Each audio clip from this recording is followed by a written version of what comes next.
1866 मसीहा ओडिशा इतिहासर सबुठु भयंकर और दुर्भाग्यजनक अध्याय। चारिआडे भोकिला मनीषंकर चित्कार, मनीष नुहे तो भोकिला कंकाळंकर चित्कार।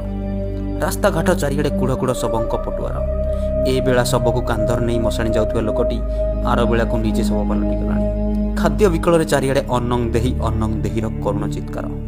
चारिआडे हाहाकार एवं मृत्युर तांडव। केउटी स्त्रीर कूल स्वामीटी मृत्युवरण कलानी तो केउटी बुढ़ा बापटा तार पुअर शबकु मशाणी को नहीं जाउथाय। एमिति किछि चित्र थिला 1866 मसीह आम ओडिशार।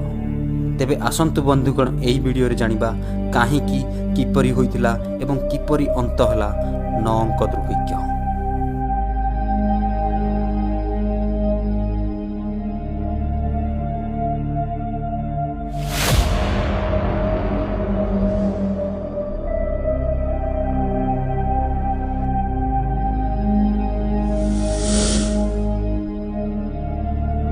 1865 मसीह सबकिछि स्वाभाविक चलता। हेले ठीक चाष समय ही मौसुमी हठात कड़े उभेगला।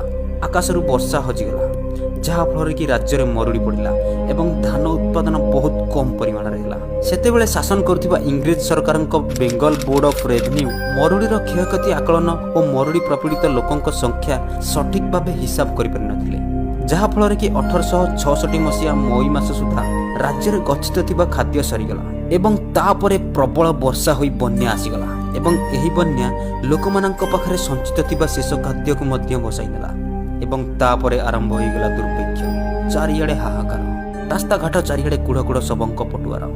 ए बेला शबकु कांधर नहीं मशाणी जाउथुवा लोकटी आर बेला को निजे शव पलटि गलाणी। खाद्य विकल चारिआडे अन्नंग देहीर करुण चित्कार।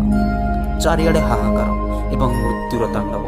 केउटी स्त्रीर कूल स्वामीटी मृत्युवरण कलानी तो केउटी बुढ़ा बापटा तार पुअर शबकु मशाणी को नहीं जाउथाय।